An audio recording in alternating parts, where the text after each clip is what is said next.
Hey guys, welcome to my channel, Math for Teens. In today's video, we're going to be proving the equivalence between the geometric dot product and the algebraic dot product. And the cool thing is we're going to be doing this two different ways. So we're going to be doing it in an algebraic way and a geometric way. Whichever suits you best, is more intuitive to you guys, I guess you can adopt that method. Okay, so I'm going to start the geometric proof because that's the one that I found on my own. And yeah, so the algebraic was more so taught to me. So for the geometric method, we have two vectors, right? So we have a vector A, we have a vector B. And each vector has its own relationship to, space itself, right? This is the x-axis, that's the y-axis. And so vector A has components, right? It has ax, it has ay. Actually, I'm going to try and draw these vectors slightly not the same, so they don't have the same width. It's a bit easier. Go like this. So yeah, we'll call this B. Okay.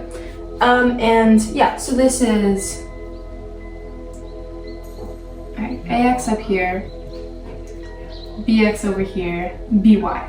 Okay, and likewise, each vector forms an angle with the x-axis. We can call this theta A, we can call this theta B.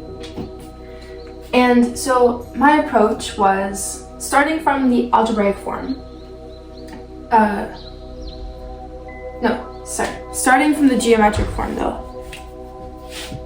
So we have this is the magnitude of each vector. Basically, the idea is, can I represent, starting from the algebraic form, can I represent, each component using the angle that the vector itself makes with the x-axis, so I can get to a geometric form. Because I think the big challenge here is that, yes, there's a link between components and magnitude, but if we don't, use this framework of angles, how are we ever going to get to a cos theta, right? So the idea is try and include angles, and that's basically where this came from. So now, just doing a little bit of playing around, what do we get? We have, so cos of theta A is equal to ax over magnitude of A. So I can then multiply both sides by the magnitude of A, and where I get ax is equal to magnitude of A times cos of theta A. Okay, looking pretty good. I can immediately see I could sub that in there, get some cosine in the algebraic form. So let's see what happens when we do this for, ay, bx, by. So I have sine of theta A is equal to ay over magnitude of A. So once again, ay is equal to magnitude of A sine theta A.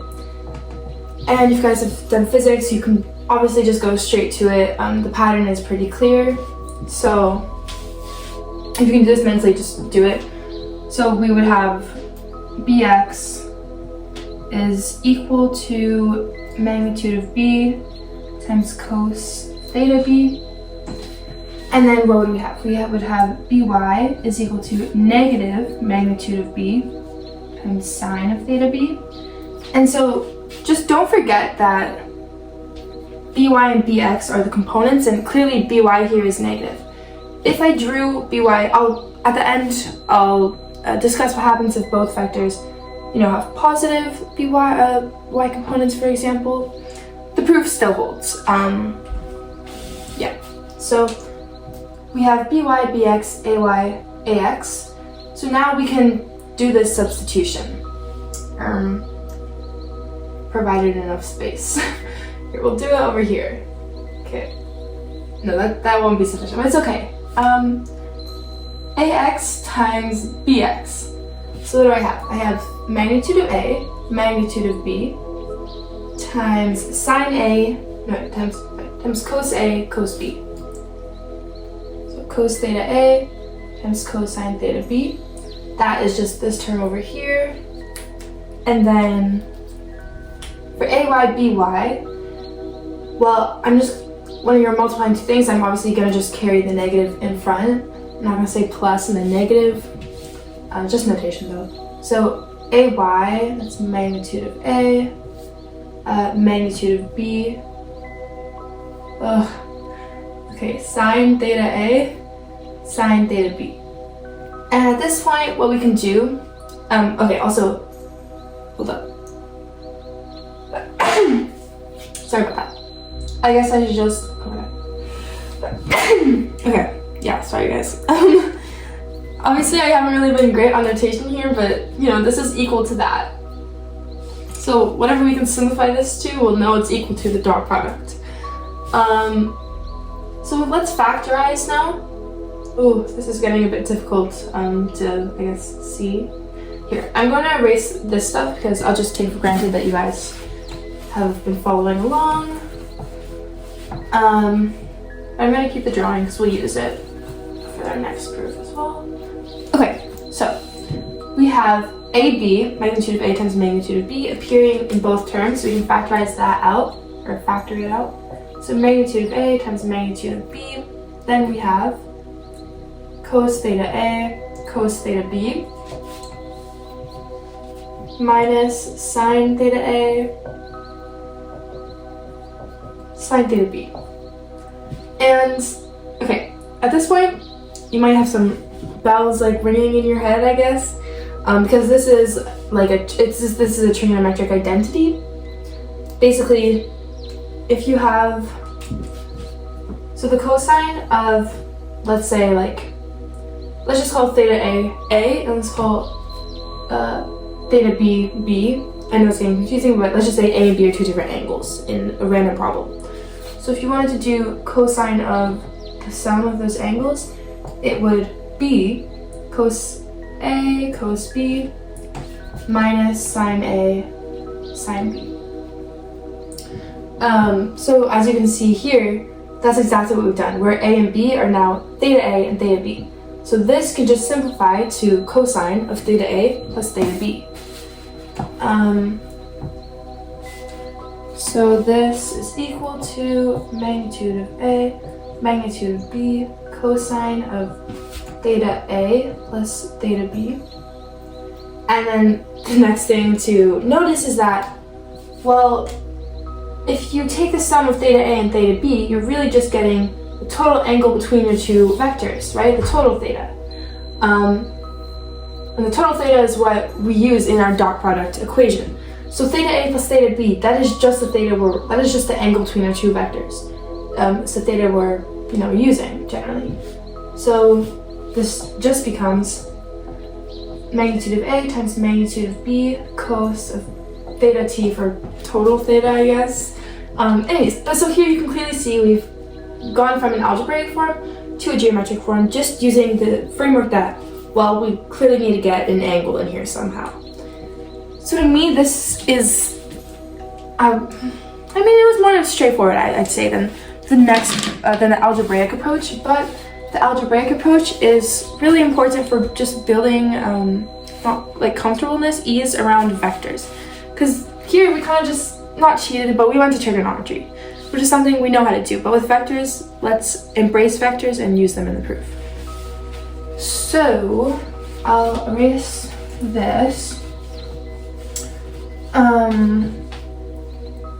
Okay, this may get, okay, I'm just gonna erase my angles. Okay, and what else? I'm gonna erase the components, but you guys understand that, every vector has, an x, in this has an x and y component. Yeah, and if you wanted to add two vectors, you would add the x components, add the y components, that would create your new vector. I'm just taking for granted that you guys understand vector operations. Okay, so with that, I will erase the components. Okay, there we go. So I have, this looks a bit rough. Honestly, I don't really even need, wow, I've ended up erasing. It would have been faster just to erase the whole thing, but okay. Anyways, we have A, we have B, and now we're starting off from, well, here with our first approach, we started with, the algebraic form and we derived the geometric form. This approach actually uses the law of cosines. And I'll draw the last part so you guys can just see. So what would you call the vector that links these two? Would it be a plus b, a minus b, b minus a? Okay, so it's clearly not a plus b because you would have to go tip to tail. You get a vector like, to there kind of ish. So if you want to tell, right, this vector here, all you really have to do is basically see if I do a minus b, what I have. I'd have here, and then I'd have like that. I would get something looking like this. And if you just want to compare, what if I did b minus a, then you would get something like this. So okay, so clearly this is a minus b, this vector, a minus b. And then what can we do with this? Well, now enters the law of cosines.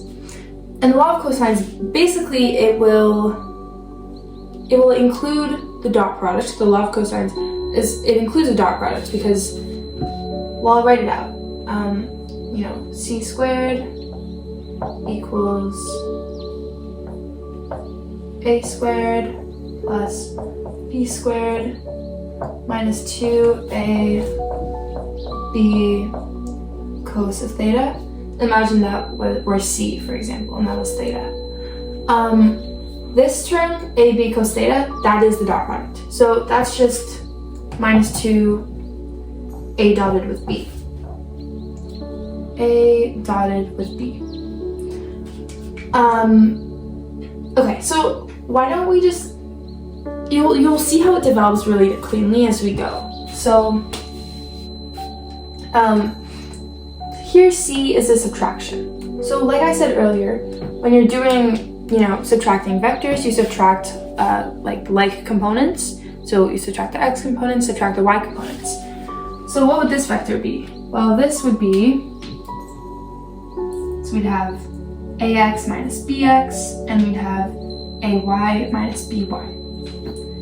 And if you want to find, first of all, how do you find the magnitude of a vector? Well, that's just following the lines of the Pythagorean theorem, right? We have this vector here, that's our vector. That's its x and its y component as we describe here. And so the length of the hypotenuse is just the square root of this side squared plus this side squared. So if we write that out, so we have magnitude of a minus b, that would be the square root.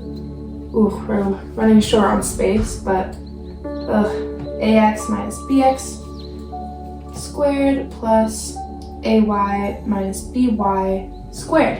And so now if I say magnitude squared, I get rid of my square root and I just have my inside left. So what am I going to do it this way? You guys hopefully get this. I'm going to have to erase it. Pretty much everything down here though, so we can continue with our derivation. So,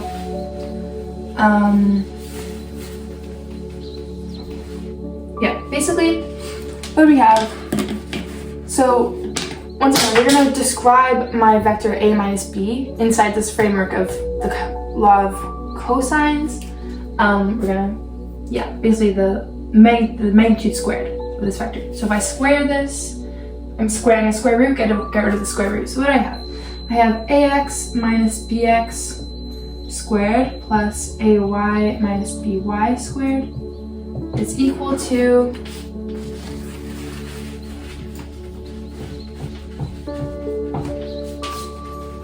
so that replaces c.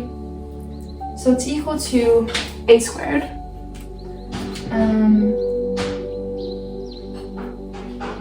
So once again, the magnitude of a is just the square root of the squares of its components. Its components were ax and ay. So that would be square root of ax squared plus ay squared. It's the magnitude squared, so we just get ax squared plus ay squared is same for b. So plus bx squared plus by squared, and then minus 2, a b cos theta. That's how it appears in the law of cosines, right? Or cosine law. Okay, so now let's expand this side. So we have ax squared minus 2ax bx plus bx squared plus ay squared minus 2ay by plus by squared is equal to ax squared plus ay squared plus bx squared plus by squared minus 2 magnitude of a magnitude of b cos theta. Okay. And we are already referring to this as the dot product. So I guess we are starting from a geometric framework, technically, just from an indirect approach. So you can see we have the same terms on both sides. So we can cancel some terms. So ax squared, right? Same with, bx, ay, by.